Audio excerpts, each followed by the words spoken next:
오늘 성경 40번째로 마태복음에 대해서 우리가 말씀을 나눕니다.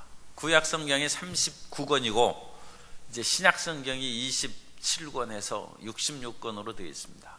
그래서 구약 성경 39권을 지나서 이제 신약 성경 첫 번째 40번째의 우리가 성경을 우리가 공부합니다. 오늘 우리는 한 권의 성경으로 되어 있습니다만 이 성경은 수많은 단편을 모아놓은 것입니다. 그런데 희한하게 구약의 성경이 신약에서 이제 연결되는 그 과정을 마태복음에서 볼 수 있습니다. 구약 성경의 배열도 달라져 가지고 마지막 말라기에 엘리야의 출현을 예언하고 엘리야의 심령과 능력으로 침례 요한이 출현함으로 구약과 신약, 말라기와 마태복음이 연결되고 있습니다. 그것은 우리 70인 번역에서 독특하게 위치를 바꿔가지고 연결한 것이고 원래 히브리 성경의 순서는 그렇지 않습니다. 그래서 오늘날 성경의 이런 배치는 신학적 구조다. 어떤 신학적 구조냐? 메시아가 구약에 약속되어 있는데 그것이 신약에서 연결되는 것을 선명히 드러내는 것입니다. 그래서 구약과 신약이라고 하는 것은 서로 연결되면서도 단절된 것이죠. 옛 것과 새 것은 원래 다른 것입니다. 그런 점에서는 단절된 것이고 구약은 율법이요 신약은 복음이고 구약에는 돌판으로 하나님께서 말씀을 새겨주셨고 오늘날은 우리의 마음판에 새겨주셨기 때문에 원래 단절된 것입니다. 그럼에도 불구하고 약속에 의해서는 연결된 것이다. 인류를 구원하시는 하나님의 약속은 변함이 없습니다. 그렇기 때문에 그것은 구약의 수천 년 전에도 여전히 유효하고 예수님께서 오신 그때도 유효하고 예수님이 오신 후에 2000년이 지나서 오늘날에도 성령을 보내셔서 오늘 우리를 구원하시고 치료하시고 마귀를 멸하시는 것입니다. 그래서 이 복음서가 이제 시작되는데 개요를 보면 공관복음이라고 그렇게 되어 있어요. 공관복음. 그래서 함께 본다는 뜻입니다. 같은 공통된 것으로 본다. 그래서 공통된 어떤 자료가 있었을 것이다. 그래서 그 공통된 자료를 통해서 그것은 예수님의 직계 제자들의 어떤 복음의 초창기적인 메시지를 모아놓은 그런 원 형태가 있었을 것이고 거기에서 마태, 마가, 누가 이런 성경 기자들이 그것으로 마태복음을 쓰고 마가복음을 쓰고 누가복음을 그렇게 썼을 것이다. 그래서 공통된 어떤 자료를 통해서 성경을 기록한 것이기 때문에 공관복음이라고 얘기하고 요한복음은 그런 공통된 물론 성경이니까 공통된 내용이 많이 있죠. 그럼에도 불구하고 그런 형식이나 그 내용의 인용에 있어서 상당히 차이가 있습니다. 그래서 요한복음은 별도의 제4복음서라고 그래요. 물론 네 번째이긴 합니다만 그래서 이와 같은 공관복음과는 다른 의미의 제4복음서라고 그렇게 이제 얘기를 합니다.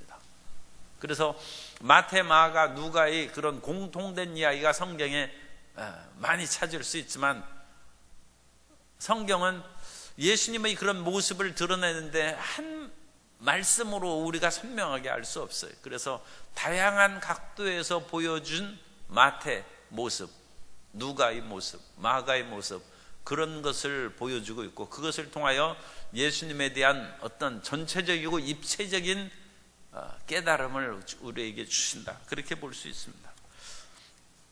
특징은 이 마태복음은 특별히 구약과의 그런 관계를 잘 나타내고 있어서 신약과 구약을 연결시키는 그런 징검다리 역할을 우리에게 잘 해주고 있습니다.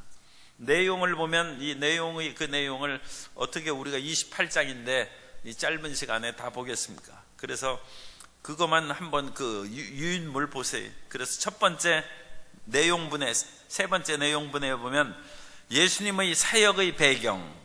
그래서 예수님의 오신 것은 그냥 우연하게 이 세상에 오신 것이 아니라 주님의 이미 성경에, 구약 성경에 기록된 약속대로 오신 것이다. 그래서 예수님의 족보가 나와 있어요. 마태복음 1장 17절 우리 다 같이 읽겠습니다. 그런즉 모든 대수가 아브라함부터 다윗까지 14대요 다윗부터 바벨론으로 사로잡혀 갈 때까지 14대요 바벨론으로 사로잡혀 간 후부터 그리스도까지 14대. 아브라함부터 다윗, 그 다음에 다윗부터 바벨론으로 사로잡혀 나라가 망할 때까지 한 번, 그 다음에 바벨론 사로잡혀 간 이후에 그리스도 올 때까지 세 구분으로 믿음의 조상 아브라함 때부터 메시아가 올 때까지 나눴어요. 믿음의 조상 아브라함부터 예수님이 오실 때까지는 한 2000년 걸립니다.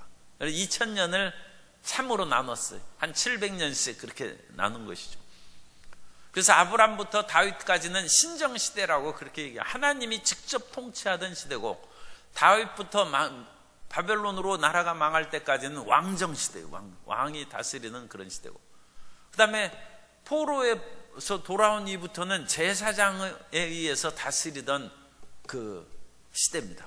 제사장이 그 당시에는 왕을, 물론 왕조 국가도 하스모니아 왕조가 있긴 있었습니다만 그건 짧은 한 100여 년의 기간이고, 주로 제사장이 모든 백성들을 이끌어가는 그런 새 시대로 나눌 수 있고, 특별히 이와 같이 14대로 구분한 것은 다윗이라는 그 단어가 히브리어로 알파벳 기역, 니은, 디귿이 숫자를 의미합니다. 기역은 예컨대 1이고 니은은 2고 디귿은 3이고, 그렇게 이제 히브리어 알파벳이 1, 2, 3 숫자를 그렇게 의미하는 것으로 사용됩니다. 그래서 다윗이라는 이름이 히브리어로 숫자로 계산하면 14예요. 4 더하기 6 더하기 4. 다윗 하는 디귿이 4예요. 4. 윗 하는 그것이 6이고, 그러니까 다윗드입니다. 다윗드거든. 그러니까 그것이 14입니다. 그래서 14대씩 나눈 것은 그 가운데 다윗의 후손으로 오신 예수님을 상징하기 위해서 일부러 14대로 나눈 것이고, 이 14라는 숫자로 맞추기 위해서 약간 그 중복된 이름도 있습니다. 그래서 이것은 의도적인 그런 어떤 구분이다. 꼭 뭐 14대씩 있었던 것은 그러니까 아니라는 의미죠. 그렇게 예수님의 족보를 이제 말씀하셔서 탄생과 동방박사의 경배, 그 다음에 애굽으로의 피신, 그런 예수님의 탄생이 나오고, 그 다음에 마태복음 3장부터 18장까지는 갈릴리에서의 사역. 그래서 예수님께서 갈릴리 지역에서부터 이제 사역을 시작하시고, 그 다음에 3번을 보면 예루살렘에서 이제 또 올라가셔서 사역하시는 것이죠. 그래서 3번은 예루살렘으로 가는 길에 있었던 내용이 마태복음 9장에서 20장, 그 다음에 예루살렘에서 사역이 마태복음 21장에서 25장, 그리고 5번째 십자가의 고난과 부활. 그래서 끝 부분입니다. 마지막 마태복음 26장부터 28장까지는 십자가. 그러니까 간단하게 우리가 생각할 수 있어요. 마태복음은 예수님의 그런 탄생의 배경, 이 사역의 배경이 되는 탄생에 대해서 말씀하고, 그 다음에 예수님의 고향이 나사렛인데 나사렛은 갈릴리 지역이에요. 나사렛은 광주고 갈릴리는 전남입니다. 그러니까 이 갈릴리 지역은 보다 큰 지역이죠. 그러니까 예수님께서는 태어나시고 갈릴리 지역에서 사역하시다가 그 사역을 확장하셔서 예루살렘에서 사역하셨는데, 예루살렘에서 십자가에서 돌아가셨어요. 그리고 마태복음이 끝납니다. 일단 이 마태복음을 이제 우리가 다 전체 개요를 살펴봤어요. 그리고 좀 구체적인 내용을 보기 위해서는 이 마태복음의 이 특징의 주요 메시지, 그것을 우리가 살펴보도록 하겠습니다. 그래서 마태복음의 주요 메시지는 메시아의 복음이다. 따라서 하세요. 마태복음은 메시아의 복음입니다. 그래서 이 마태복음의 내용을 메시아의 복음으로 오늘 우리가 이제 봅니다. 그래서 메시아는 구약 예언, 메시아는 그 인류를 구원하시기 위해서 하나님께서 기름 부음 받은 자입니다. 그 하나님께서 기름을 부으셔서 제사장을 세우고 왕을 세우고 선지자를 세우고 메시아를 보내신 것입니다. 그것을 구약에서 약속해 놨어요. 하나님께서 기름 부음 받은 자가 너희를 구원할 것이고 이스라엘을 구원할 것이고 인류를 구원할 것이다. 오늘날 그것이 성령 충만해요. 오늘날 우리가 내 삶을 어떻게 회복하고 구원합니까? 성령 충만함을 받아야 되고, 우리의 가정의 문제를 해결하기 위해서 내 삶도 살기 힘든데 가정의 수고하고 무거운 짐을 어떻게 짊어집니까? 성령이 임하시면 가족도 살릴 수가 있고 나라와 민족의 큰 일을 어찌 감당합니까? 하나님이 기름 부어주시면 그야말로 양치기 소녀 잔다르크가 프랑스를 영국의 전쟁 압제에서 구원해냈다. 성령께서 임하시면 민족을 구원할 수 있습니다. 메시아의 기름 부음. 그래서 메시아가 성경의 약속대로 오신 것이다. 그래서 이 메시아의 복음이 마태복음은 구약적이라고 그랬죠. 그러니까 이 처음 예수님의 메시아의 탄생에 대해서 구약의 인용이 계속 나타나요. 예수님께서 탄생했는데 보라 처녀가 잉태하여 아들을 낳으리니 그 이름을 임마누엘이라. 이사야 7장 14절 이사야 예언을 인용해서 그렇게 나온 것이고, 침례를 받는 것도 예수님께서 그냥 침례를 받는 것이 아니라 이사야에서 광야에서 외치는 자의 소리가 있을 것이다. 그래서 광야에서 외치는 자의 소리가 침례 요한입니다. 그래서 침례 요한이 메시아의 길을 예비하는 그 일을 시작하시고, 그 침례 요한을 예수님께서 만나셔서 율법의 그 모든 것을 같이 예수님께서도 수행하심으로써 우리에게 모범을 보여주시고 구약의 그 길로 주님께서 오시는 것을 말씀해 주신 것입니다. 그리고 나서 광야로 예수님께서 시험을 받으시는데, 이 시험 받는 것도 신명기에 있는 그런 말씀을 인용해서 예수님께서 마귀를 물리친 거예요. 그럼 구약의 말씀이 필요합니까? 안 합니까? 구약의 말씀이 유효하다는 거예요. 구약과 신약은 옛것과 새것으로 단절되어 있습니다만 그것이 아니라 말씀의 능력으로 예수님께서 구약의 신명기를 인용하심으로 마귀를 물리치신다. 그러므로 구약은 폐지된 것이 아니라 완성된 것이다. 그리고 주님께서 약속하신 모든 것을, 그러니까 구약의 하나님께서 약속하신 모든 것을 신약의 예수 그리스도를 통하여 완성하시고 율법을 완성하시고 그 모든 것을 이루시는 것을 보여주는 메시아의 복음입니다. 그 내용이 이제 초반에 나와 있고, 그 메시아가 제시하는 삶의 그런 그 원칙인 산상수훈이 이제 5장에 그 주요 나타나 있죠. 그래서 주님께서는 이 땅에서 살아갈 때 우리가 그냥 맘대로 살아가도록 하지 아니하시고 하늘의 영광을 바라보면서 살아갈 수 있도록 우리를 인도해 주셨는데, 산상수훈은 천국 시민의 율법이고 오늘날 성령의 충만함을 받은 사람들도 마음의 색에서 지키고 살아가야 될 그런 메시지입니다. 그래서 이상적인 그런 말씀이죠. 단순히 하나 율법을 조항을 지키는 것이 아니라 천국을 바라보고 살아가는 그런 사람의 마음속에 담아둬야 될 좌우명이라는 것입니다. 그래서 세상에서 여러 가지 많은 일들로 유혹을 받고 그렇게 살아감에도 흔들리지 않고 살아가기 위해서는 좁은 문으로 들어가고 그 말씀을 지키면서 행동하는 크리스찬이 되라고 예수님께서 말씀하셨습니다. 이번 주 행복 나눔 우리 그 전도지에 보면 그 매하 양태승 선생님에 대한 것을 제가 썼는데, 광야의 그런 영성이라고 해서 나온 것입니다.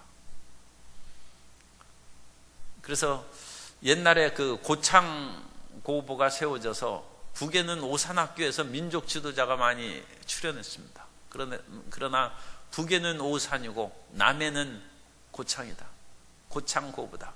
그래서 고창고보를 그 매하 양태성 선생님이 창립했는데, 어찌나 민족적인 기계가 강하든지 일제강점기에서 압박을 하고 창씨의 명을 하라고 하자 아예 속리산으로 온 가족을 이끌고 들어갔어요. 네, 그런 더러운 꼴은 못 본다 해서 속리산도 이 세상을 떠나는 산에 어떻게 우연히 그 산이 일치를 하고 있어요. 그래가지고 창씨의 명을 안 하고 그렇게 들어갔어요. 그래서 그 매하 양태성 선생님의 그런 민족적 사랑과 정신을 기려가지고 이제 그런 무궁화정도 추수하고 이제 그랬습니다만, 오늘날 이 세상에서 예수님을 믿고 살아가는데 온갖 것들이 많이 우리에게 다가와서 유혹하고 얽매이는 것이 많다. 그래서 세상을 살기가 쉽지가 않은데, 로마의 치하에서 기독교가 국교로 세워지고, 그 전에 기독교가 공인되고 그 다음에 국교가 되고 그렇습니다. 그러면서 기독교가 세상과 너무 타협하기 시작해서 예수님을 믿는 것인지 세상에서 사는 것인지 구별이 잘 안 돼. 그때 사람들이 광야로 들어갔어요. 그것이 광야의 영성입니다. 그래서 너무 많은 것을 얻으려고 하지 말고 하나님 한 분으로 만족하는 것이 광야의 영성이에요. 민족으로 내가 그 조상의 이름 그대로 지키고 세상에서 내 속리산으로 들어간다. 그게 광야의 영성. 그 메시지가 산상수훈입니다. 천국을 바라보고 하나님께서 이 땅에 주시는 그 사명을 잘 수행하되, 너무 많은 것으로 자기 마음을 무겁게 짐지우고 마음 뺏기고 살지 말고 천국 시민으로 살아가라는 그것을 예수님께서 가르치신 것입니다. 그리고 그와 같은 믿음으로 살아가면 예수님께서 여러 가지 표적과 기적을 주셔요. 그래서 산상수훈 다음에 나타나는 것이 메시아를 따를 수 있게 하는 표적들이 많이 나타납니다. 오늘날 기적을 주신 것은 이 세상에서 맘대로 살면서 놀라운 기적으로 체험받으라는 그것이 아니라, 주님을 향하여 순수하게 살아갈 때 그 증거로 기적을 주신다. 가나안 땅에 살아가서 농사 짓고 그렇게 사니까 하늘에서 만나가 끊어졌어요. 그 땅의 곡식을 먹은 때부터 만나가 그치니라. 성경이 그렇게 되어 있습니다. 그런데 광야에서 살아갈 때는 40년 동안 만나가 내렸다고 했습니다. 그래, 이 세상에서 우리가 여러 가지 세상적인 것을 얻고 그렇게 살아가면 만나는 안 내려요. 물론 그것도 하나님의 은혜죠. 곡식 농사지어서 먹고 살아가는 것인데 하나님의 은혜입니다. 그러나 광야에 있을 때는 하나님의 기적이 임합니다. 그래서 산상수훈의 메시지가 나온 다음에는 예수님의 메시아성을 믿고 따르게 하는 기적들이 많이 나타나는데, 그런 기적 가운데 중요한 기적이 백부장의 믿음입니다. 이 백부장 하인이 병에 걸렸어요. 그런데 참 그 백부장이 놀라운 그 사람입니다. 자기 하인의 병을 고쳐달라고 백부장이 나오는 거예요. 자기 밑에 있는 사람들을 억압하고 핍박하는 것이 아니라, 갑질을 하는 것이 아니라, 오히려 하인의 병을 그 위에 있는 지도자인 백부장이 치료해달라고 예수님 앞에 나왔는데, 예수님 앞에 병을 치료해달라고 구하는 것도 놀랍습니다. 예수님께서 그래 내가 가서 고쳐주겠다 하니까 주님께서 우리 집에 오는 것을 감당치 못합니다.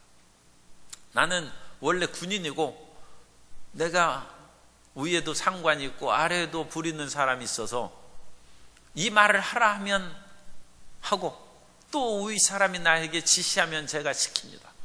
하늘과 땅을 지으신 예수님, 하나님이시, 우리 집에 오실 필요 없이 말씀만 하여 주십시오. 그러면 내 하인이 낫겠습니다. 예수님이 놀라셨어요. 이 백부장은 그 로마의 그 군인이죠. 그러니까 이방인입니다. 그런데 이스라엘에도 이만한 믿음을 내가 본 적이 없다. 내 믿은 대로 될지어다. 그 즉시로 백부장의 하인의 병이 나았다고 했습니다. 말씀을 믿는 것입니다. 말씀을 믿는 것입니다. 하나님의 말씀을 믿고 나아가면 주님께서 믿은 대로 기적을 베풀어 주시고 치료하시고 마귀를 멸하여 주신 것입니다. 그래서 메시아의 그 산상수훈을 하고 그것을 믿고 나아가면 나병도 낫고 중풍도 낫고 열병도 낫고 마비되고 혈루증, 소경, 눈이 보이지 않는 모든 사람들이 치료를 받는 것입니다.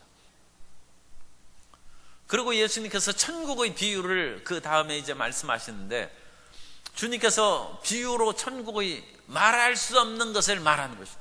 사도 바울은 내가 3층천에 올라가서 말로 표현할 수 없는 것을 그렇게 보았다고 했는데, 예수님께서 그것을 우리에게 보여주시는 것이 비유입니다. 비유. 그래서 예수님이 천국의 비유가 많이 있어요. 그래서 천국의 비유 가운데 중요한 것이 씨 뿌리는 비유입니다. 천국을 우리가 눈으로 보고 손으로 만지는 것처럼 마음에 믿고 살라는 것이죠. 그래서 씨 뿌리는 비유를 했는데, 하나님께서 말씀을 주셨어요. 농부가 씨를 뿌리는 것처럼 우리에게 말씀을 주셨는데, 그 말씀을 지키고 이 땅에서 30배, 60배, 100배로 결실하며 살아가는 것입니다. 그래서 농부가 씨를 뿌렸어요. 그런데 씨가 더러는 길가에 떨어지고, 더러는 돌밭에 떨어지고, 더러는 가시떨기에 떨어지고, 더러는 옥토에 좋은 땅에 떨어졌다. 길가에 떨어지니까 새들이 와서 먹어버렸어요. 우리가 하나님의 말씀을 받았다 할지라도 말씀을 금방 상실해버리는 사람, 마귀가 와서 먹어버립니다. 이 씨앗이 좋은 것인데 금방 그거 죽어가죠. 빼앗겨버리는 거예요. 돌밭에 떨어지는 것은 씨앗이 뿌려졌는데 싹이 금방 나더라도 뿌리가 없으므로 말라서 죽는다. 이 세상에서 박해가 다가오고 어려움이 다가오면 예수님에 대한 믿음을 저버리는, 말씀을 저버리는, 믿음을 저버리는 것까지 너무 심하게 할 것 없이 말씀을 저버리는, 조금만 어려움이 다가오면 네, 저가 채찍에 맞음으로 나음을 입었다. 그 말씀 못 믿겠다. 그 말씀을 버리는. 가시떨기에 뿌려진 것은, 가시떨기는 재리의 유혹과 세상의 근심입니다. 그 가시는, 그러니까 너무 많이 근심하는 것은 그건 상당히 크리스찬은 곤란한 거예요. 따라서 하세요. 근심하지 말고 삽시다. 그게 믿음이에요. 근심하는 것이 지혜로운 것이 아닙니다. 나는 생각이 많어, 그 지혜로워. 그거 그렇지 않습니다. 예수님을 믿는 것은 어린아이처럼 하나님을 앙망하면 주님께서 하늘에서 만나도 주시고 메추라기도 주시고 불기둥과 구름기둥으로 보호하시는 것입니다. 너무 근심이 많으면 안 돼요.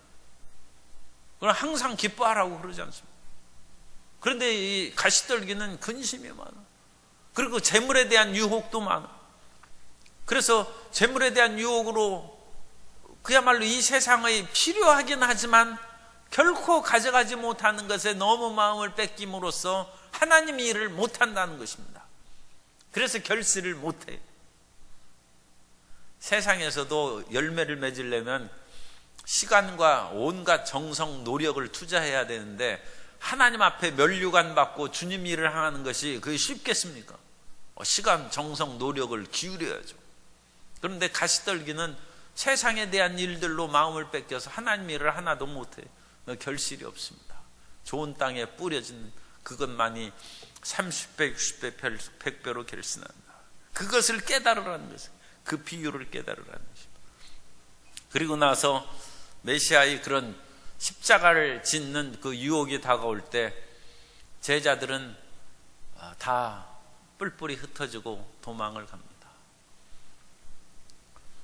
우리가 십자가의 어려움이 다가와도 우리 안에서 선한 일을 시작하신 하나님께서 끝까지 우리를 지키시고 구원하시고 열매 맺게 해주실 것을 믿어야 합니다. 그 믿음으로 나아가면 어차피 우리는 천국 가보고 믿는 것도 아니고 주님께서 우리에게 다가오셔서 예수님 믿게 해주시고 성령으로 인치셔서 신앙생활을 하는 것입니다. 그러면 우리가 끝까지 주님을 믿기만 하면 주님께서 우리를 건지신다는 그것을 믿어야 됩니다. 주님께서 우리를 돌보시고 보호하여 주실 것입니다. 그 마음을 흔들리지 않고 나아가야 됩니다. 그리고 주님께서는 이 세상에서 우리가 살아가야 될 위대한 사명을 주셨어요.